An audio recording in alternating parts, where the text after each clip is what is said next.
Welcome to Synthetic Oil Protection. I'm your host, Eben. Evening, I'm Jeff. How you doing tonight? And today we're on to something very interesting. Ooh. You know, on Thursday night, I don't think we ever talked about this. I don't think we have. And I think it's a must because, you know, everyone these days wants to be a race car driver. And you got to record the racing. What are we talking about, Jeff? We're talking about car accidents. Yes. What do you do when you get in an accident? How do you handle it? What are some good advices to stay safe, keep yourself protected in every way? And on the channel, we talk about protection in many different lights. And today we're going to talk about all different things, from what happens when you get in an accident, who do you call, how do you handle it? Jeff and I both have been in them. They weren't my fault. And the ones I've been in, and I can share all my subtleties with you. And I hope it really helps a lot, so stay tuned, keep your shoes and socks on. If you're new to the channel, definitely subscribe. And we do this every week, so every Thursday, 6:30, you're going to see Thursday night with Eben and Jeff, plus guests sometimes. We have all different guests from all over beautiful Las Vegas. Even. Yes. It's the big 5-0. Oh my God. Show number 50, sir. Show number 50. Show 50. Oh my Can God. you do a disclaimer in with right now flashing for people? Yes. Okay. We are not insurance experts. We are not legal experts or police officers. We are giving you our personal experience. Yeah. Not what the law is. I don't know all the laws. I just know what I've done successfully and what he's done successfully. Yeah. We're not no lawyer. We're not giving you legal advice. I couldn't sit for an exam for a minute. But I tell you what I can sit for. I can sit for juggling. And you know what? We're not going to be just juggling 3 balls later. We're going to be doing more. So definitely stay tuned. So Jeff, I'm getting to thinking about thinking. Okay. I'm going to say we do a little role play. Tell me about the accident that you first had. Okay, so, my first car accident, goodness, I've had more than one. Which All right. one do you want? Let's see. First one. Let's do number 1. What is the first one? And if you don't want to share it, Jeff, I don't want you to screech Oh, at I got no shame in my game. The first one I did while I was driving was leaving a parking spot. And they were the diagonal parking spots. Well, I parked diagonal, parallel with the lines. The person next to me did. There were one on the other side, on my passenger side that I couldn't see. She had parked a little bit cattywampus. So when I backed up, I had the side of my bed on my truck was made of diamond plate. So it was really strong steel. I back up and I sliced the back end of her little Toyota Corolla, flayed it wide open. I don't remember what happened after that. Pretty sure we exchanged insurance information or not, I don't know. But yeah. I like that, Jeff. In highlighted bold letters in cattywampus. That's right, cattywampus.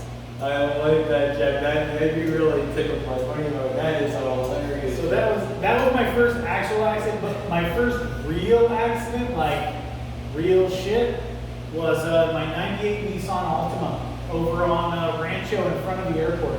All right. I was making North a left- Las Vegas. North Las Vegas Way airport. out in the middle of nowhere. I was cooking, making a turn into the airport, and I was making a left on a flashing yellow, and I didn't time it right, and I got sideswiped by a car and spun around, and I was able to get myself out of the street, maintain a little bit of control, and didn't get hit by a truck. I wasn't in great control. I'm not telling you I'm some freaking stunt driver or anything, but I could have been deader than I am now. Oh my God. So yeah, tore my bumper off. We ended up totaling out the car. I had just done an oil change with Mobile One. I had just put money in my engine. I kind of expected this. I drained it back out. I also popped my fuel tank so I could drain the gas because I had like 3/4 of a tank. Look, I'm not leaving money on the table. They're gonna make money on the car. Give me my gas back. I mean, those tin cans, I mean, you poke a soda can these days, Yeah. you poke right through. I mean, you get hit in one of those, they're totaled 100%. Yeah, they really are. But we're happy we got Jeff, and Jeff is the master mechanic on the team. Hoorah! Jeff was in the military flying, doing the plane mechanics, doing the ground fleet, Yep. and Jeff is just such a great integral part, and we're going to take him as far as we can. We just love him. You know, we got to make sure he keeps doing everything the best he can, and he's doing amazing. There's people coming all the time asking for him here at the shop at Express Lube and Auto Repair. We get our phone calls from our friends. Yep, all the time. So And, thank you guys who call here and talk to me, and you know, I'm happy to talk to you. Thank you. Yep. And it's just so cool to give back to you. So another thing I wanted to mention, right up here in the corner, before I start telling you about mine, I have my video on camera. I had my dash camera at the time. This is my Van True N2 Pro dash camera. And this is the sucker that got me on footage getting almost run over by a Big gas ass truck. truck. Yeah, my Corvette. My Corvette got totaled. And it was a pretty interesting video. We're not going to give too much detail because we got to inspire them to look deeper. That's right. You got to break it down second by second. Yep, that video will be up in the corner. It's exciting, and I shared the whole story, how everything went. And then I had another one about a month later. I'm sitting there minding my own business and just relaxed. It's the first 100-degree day in Vegas. And when it's 100 degrees out, it's easy to get a little dopey, a little tired. And a diabetic, I think, gentleman, I believe, fell asleep. And that's what he told me. I'm not going to challenge him because he seemed like he was telling the truth. And most people just, if they rear end you, they're not going to deny it. So I'm sitting there, and I'm kind of talking to myself. It's a hot day. I'm a little bit irritated. And there's this Escalade, $100,000 Escalade, merging in traffic. And I'm nursing him. And I go ahead, come on. You can do it. You can do it.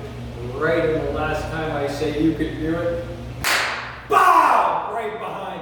He falls asleep at 18 miles an hour. He hits me, and my hair goes flying.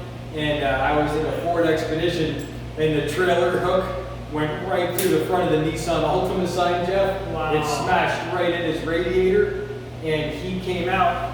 And he walked out, he came over to the side front, he goes, I hit you. Are you okay? Profound statement. And I said, yeah, I'm totally cool, no big deal. Let's just get everything legit. Yeah. I'll call police. I'm not hurt at all. But I do just want to make sure it's documented, this and that. Because I wanted to make sure the right things were documented because you never know what can happen. Yeah, you never know. Insurance is a funny thing. Yeah, it is. So, you know, I wouldn't have taken any chances, especially after the other accident I had. So, resilient and being somewhat stupid myself, ended up waiting there an hour and 54 minutes. Holy shit, And 101 degrees. Oh, I started to see stars and a trooper, nice, cool, chill gentleman, nice haircut, styled. Not like me, I got this big blonde hair, we're getting ready to donate it. We're gonna give it to a cancer patient, but this real sharp guy, cool as a cat, walks over and says, all right, you're gonna need water, I guess, huh? I'll get that. Walked back to the trooper car, he parked about 190, 250 feet back. And it was just a weird traffic rhythm. Took him about 5 minutes to get the water. Came back, said, all right, well, I guess I'll start with you. Spent about 18 to 24 minutes of my paperwork. Then he came on over, real cool, no big deal. Talked to the guy and his mom. The other guy had his mom come to help. He was a little bit scared. Probably been without her for some time. He was about 36, 40-year-old. And he just trying to find his way home, I think. And he probably got lost. And you can get lost in rush hour out here if you miss a turn on the 15. You can have to do a 4 to 7 mile loop. So I think he got boxed out. Energy levels came down, and the lights went out. And he just boom, and didn't even hit the brake until afterward. And I'm not one to milk anything. If I'm not hurt, I'm not going to file claims. I'm not like that. I'm trying to get free money from people. You know, now if someone did it on purpose or something, I would sue someone. But you're owed. if someone just did it by accident and I'm not hurt, I'm not going to go and try to get a lawyer to make a couple bucks off some guy with a Nissan. I don't do that stuff. Yeah. But I didn't expect it to take that long. And But you know what? You'll live with it, and you'll learn to take the heat. And I gotta beat it. And I think I'm better from it. I don't know, maybe I have brain damage. I tell you what, if that heat will melt the computer, it'll melt your brains. Oh man, it will cook you. Today we hit over 100. Today I saw, I know we hit 101 today. Yeah. It was insane. So, You got another one, Jeff? I do. Let's see. A vehicle that yes. My 85.5 Nissan pickup truck flatbed, 2.4 liter carbureted engine, 5-speed transmission. I missed that car. A little bit. So, traveling down Sahara, right? And a number of years ago, we're talking, this is back in like 09, something like that, going down Sahara, and the road is really gravelly, like it's just really shitty pavement. And the car in front of me had to slam on the brakes because the car in front of them, 2 dogs jumped out the bed of their pickup truck. Now, if we somewhere else, and I expect to see dogs coming out of pickup trucks with a shotgun in the back window, that'd be understandable. You are on East Sahara and Nellis Boulevard. You are not down in the bayou. You are not getting ready to go possum hunting. And I'm not making fun of anybody. I got family down in Mississippi. I got family in Texas and Alabama. Don't forget knowledge, Jeff. No, I don't have any family. Let's get some spicy shit knowledge. So needless to say, this gentleman's dog just jumped out the back of this truck, caused the front car to slam on their brakes, and my little Nissan, I hit the brakes, but there's no anti-lock brakes on there. It just, you gotta stop from sliding and start it again and just hope, and it just, bam. It was not unfixable. I just didn't want to fix it. You know what I mean?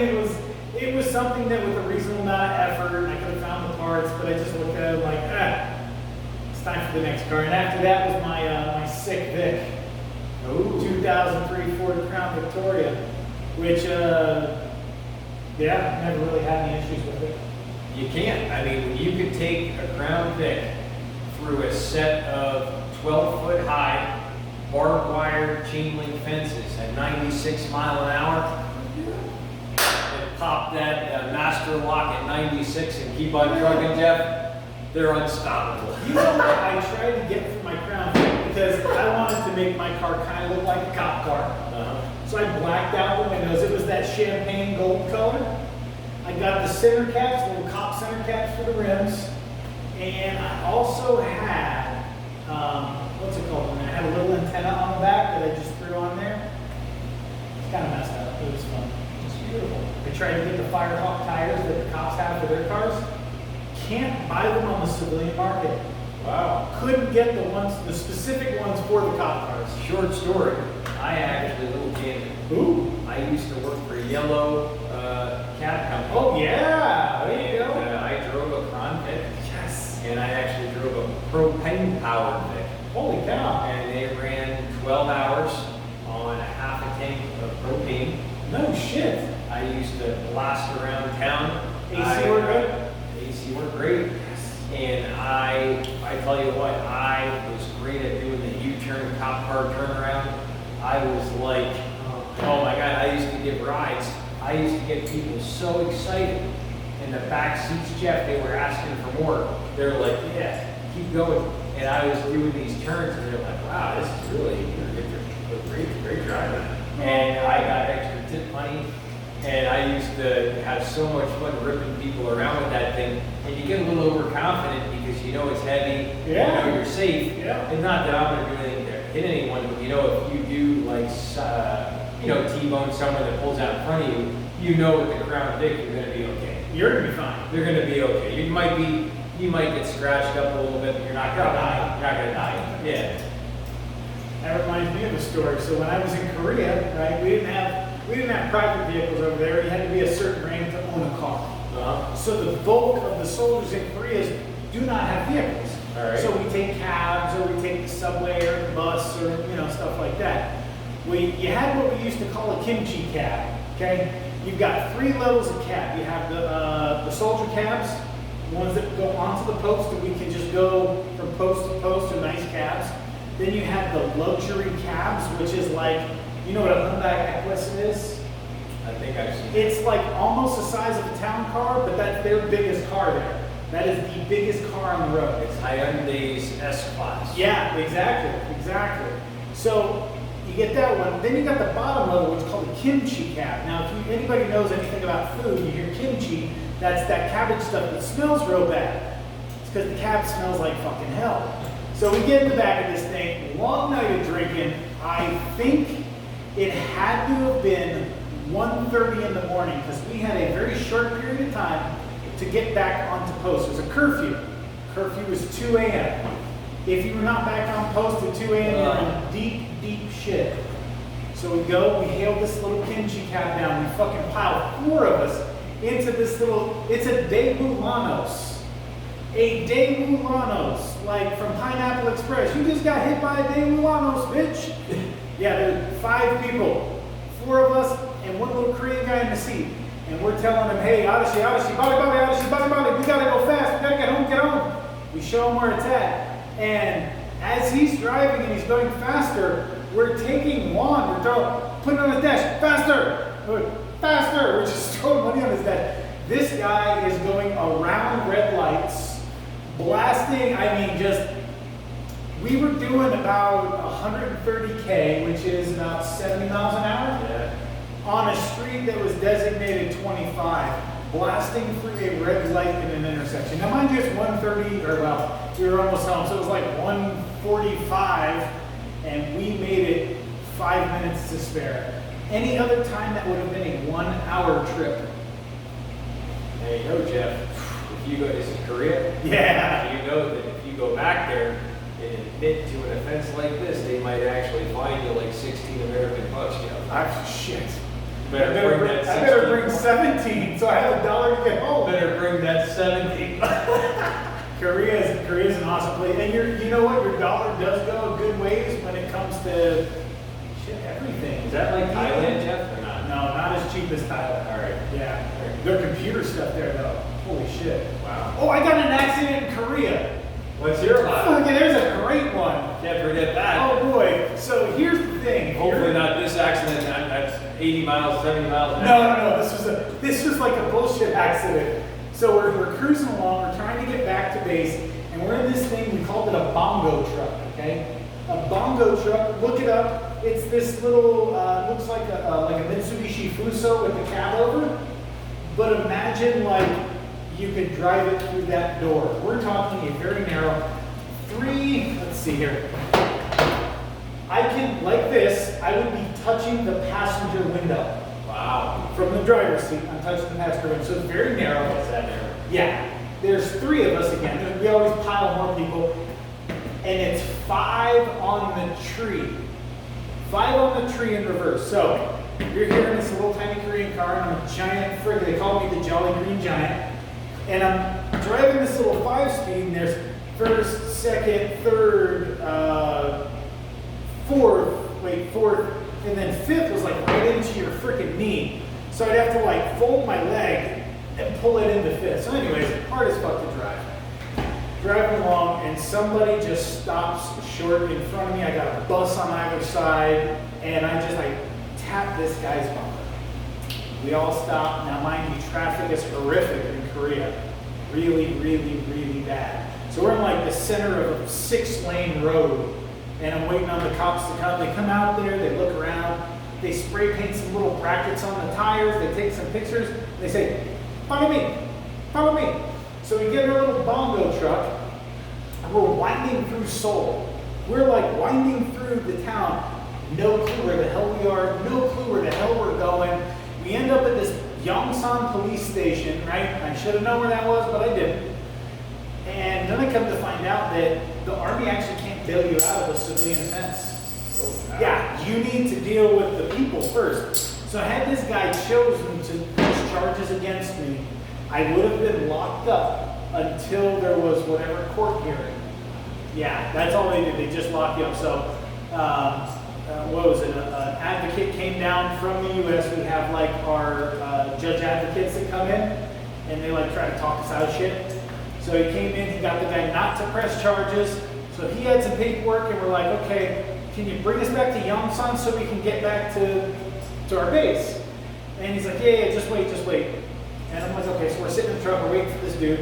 And then he comes back and he's like, go ahead. And I'm sitting there going, I look at my buddies, I'm like, go ahead, where? Where the fuck are we going? I don't even know. Mac, my buddy Mac, he's like, let's just go. I'm like, all right, here we go. Remember, everybody get your sticks and circles maps out so we know where the hell we're going. And we're driving around, looking at street signs, looking at the little sticks and circles, none of them recognized. I knew beef, chicken, and beer. Those were the three symbols I knew. That's all I knew, beef, chicken, and beer. Life is good. Yeah, no, it was an insane night. That whole accident ended up taking us like 9 hours. We were in so much shit when we got back because they're like, you weren't supposed to be out, and then we got lost. Like we were driving around looking for our base for 3 hours. We ended up like we were north about an hour and a half. We ended up an hour and a half south of where we were supposed to be. We did the entire. Adventurous kids. Oh, why not? Hey, we had gas. Then what? You know, I saw this meme on Facebook the other day. It was hilarious. Steven shared it. Okay. Good man, Steven, an AMCO transmission. And it was why they don't hire older people. And Okay. the meme goes, so you're here at the interview, and well, tell us a little bit about yourself. And the old man goes, well, what do you want to know? I'm honest. And the interviewer goes, wow, we really cherish that here at our business. And the old man goes, I don't give a fuck what you think. Those silly resilient old fucks, aren't they? I love it. Jeff? That's beautiful. Isn't that so true? Though? I like that. Oh, I'm going to tell that to my dad. I like Jeff, that. we at our organization, we really cherish honest. I love that. That is I had to share that That one. is beautiful. Isn't that silly as hell? So what do we do for an accident? That's a great question. So what I did right away is I called 911. Okay. Stayed calm, kept it in my pants. Yeah. Not gonna do nothing stupid. After that, what did I do? If the car is in a not safe place, you want to leave the vehicle if you can't move it. Get out of the street. Stay away from traffic. Yeah. Protect yourself. Don't stand near the car. The car, Yes. if it gets hit, it'll hit you back. Yes, and also don't trust anyone. Someone might have a gun on them. Keep your distance. You don't know what they're up to, especially here in Vegas. A lot of renegades. You never know who you're coming across. Another thing, I would Have your mechanic's phone number. smart Jeff. I didn't even know what to say. I was going to go back to the dash cam, but you're right, Jeff. Have the phone number. One of our friends just stopped here. What is your phone number, Jeff? So they can Oh, call you? yeah. During time. So call or text. If you can't get a hold of me on the phone, calling this number, 702 See where we're at. 907-9227. That's the bat line. You can text me. If you call that number, it'll ring straight to the shop. If you want to just call the shop, 702-433-5823. Yeah, and I will walk you through step by step what you need to do. If you're in a car accident, text me, call me. Yep. Even And my phone number is 702-472-3614. If you have any questions about this Vantor camera, I have more confidence when I drive. I feel better about myself. And I had thoughts about what happened if you couldn't prove what happened if you lost someone. And when I thought about that, it made my heart sink. And we all have a best friend, a lover. We all have relationships, whether it's business. And if you would ever take someone from this world by accident, doesn't sit me better. to not be able to prove what happened, there's always that mystery. And I had a realization that I wouldn't want to leave anyone's second half or something in mystery. And, I don't think that's right. And the amount of traffic fatalities here in Vegas is unbelievable. Yeah, we've got some We've got a melting pot of drivers. Yeah. Our roads, if it drizzles, you have an entire 3 months of oil slick just come up. It is. Yeah. I have driven in the snow, the ice, and the slush. Vegas, the first 20 minutes of rain is the most dangerous driving you'll ever do. I try to refute me on it. Yeah. That's all I gotta say. Yeah. And I've seen so many accidents and even experienced drivers. I had a friend in the Challenger Club do a 360 on the 215. He was only going 30 miles an hour, Jeff. He tipped into the pedal 18%. He blew out the rear axle at 33 mile an hour. Oh, he did 3 spins, Jeff, and he missed the inside wall by 4 inches. Oh my God. And I was screaming at my car because, I knew parts were going to come off, Jeff, if he touched it. Yeah. And I was, oh, shit. I mean, it's like the killer, when they miss, when they're coming with a knife, Jeff. No. That's what I saw. And I tell you what, I puckered and I was, shit.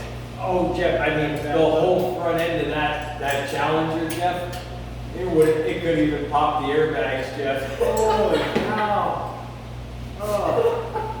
33 mile an hour, That's 3 insane. spins, Jeff. That's insane. 3 spins Oh my God. at 33. That's insane. That concrete must have soaked up the antifreeze or something. Yeah. Well, did it just start raining? Just started drizzling. Oh, it soaks up everything. You go to places where it rains a lot, it washes the roadways. Our roadways are covered in what you can go out there. If you put your hand on the ground and go like this, it comes up black. That's oil and grease from cars. It's just horrible. It's horrible. Scary. So your insurance, first thing you do is trade insurance information. Yes. Take a picture of their driver's license, their their tags, and their insurance card. And take full pictures of the car. Yeah, full pictures of the car. And you may even want to, I would take a picture of the person driving, because what if it's not the owner of the car driving it? and that happens more often than not. A lot. Well, I mean, I've let my car out before. And also get a police to come and record the accident. Yes. Even if everyone's sensible, Yep. everyone agrees, hey, I'm gonna give you cash or whatever. Story changes the second everybody drives away. Still always get a police officer out here in Vegas. I've had personal friends at coffee shops. They've actually had people turn on them and actually tell the insurance that it was their fault. Wow. They had to prove it wasn't. They still got a fine. That's All right? insane. All right. So very, very interesting what can happen. So it's always good to be extra safe. Yeah. Now, always be courteous of other people. You got to realize that people have a lot on their mind. Even if someone else hits you, the guy, I didn't get heat on him. He was just a poor guy trying to please his mom. He rear-ended me. Yeah. I let it be. The other one, there's a somewhat buzzed guy that hit me on the boulevard. Yeah. He sideswiped me in the Honda. He went through a left red arrow. Oh shit. So I actually got my dash camera because I had to go prove my innocence in court. Went twice to the courthouse. Then the third time I went in front of a judge. The guy was so buzzed he couldn't even recognize me. But I didn't get out of the car because I didn't trust him. Yeah, no way. Because this guy went through a red arrow. Yeah, and that's running from the police, whatever. So, just definitely be aware that there are people that are running from the law that just stole a car and all that stuff. So, and especially in Vegas. Yeah, we're kind of a crazy spot. So Yeah. I think we're rounding up. So the keys are: get yourself a dash cam. Make sure you have the insurance, license, and license plate. Take a picture of the car, the driver, and all that shit. Yep. Call your mechanic if you got a body guy. Call somebody. Make sure you get on the phone with somebody who's not at that accident scene if you're not on the phone with cops, because you need somebody with a level head to talk you down. Yep. My friend, I sat on the phone with him for about 15 minutes today. Say, hey bro, we got you. Just get the car here. Yep. Get you taken care of. And you know what? He feels better right now. He feels better because we went out there together, we looked at his car, and I said, dude, that's the best way you can have a bad accident. Exactly. And breathe. Broken the best way, and he's a little stiff right now, he's a little shook up, but you know what, he's not bloody, he's not broken. Yep. And his car can be fixed, but again, A car doesn't matter. Your life matters. Make smart decisions. Don't get out of your car. Yep. If you're on the freeway and there's cars zipping by, stay in your car. Yep. You're much safer there. Yep. Okay? Unless you're on fire. Get the fuck out if it's on fire. Yeah, exactly. So fire, run away. And be confident in your choices and stick with it. If you feel as though you need the police to come, Call them. make sure you get them to come. Don't let someone talk you, oh, it's okay, I'm just gonna give you cash. These people will actually call the police later Yeah. and say it's your fault. Oh, yeah, that's all they're calling you. Yeah, So- and that little bit of money they give you won't offset the insurance. So So, Jeff, let's do this. oh, I gotta juggle my 5 balls. Oh shit, here you We'll go. do a little juggling You here. juggle and I'll say cheers. Four Ready? balls. Go ahead. 1, 2, 3. Cheers. So protection, protection, protection. Oh, and check out the video over there in the corner. Boom. Check this out right here. We're gonna have a whole playlist, all right? We'll see you guys. Subscribe. Yep, see ya. Thanks.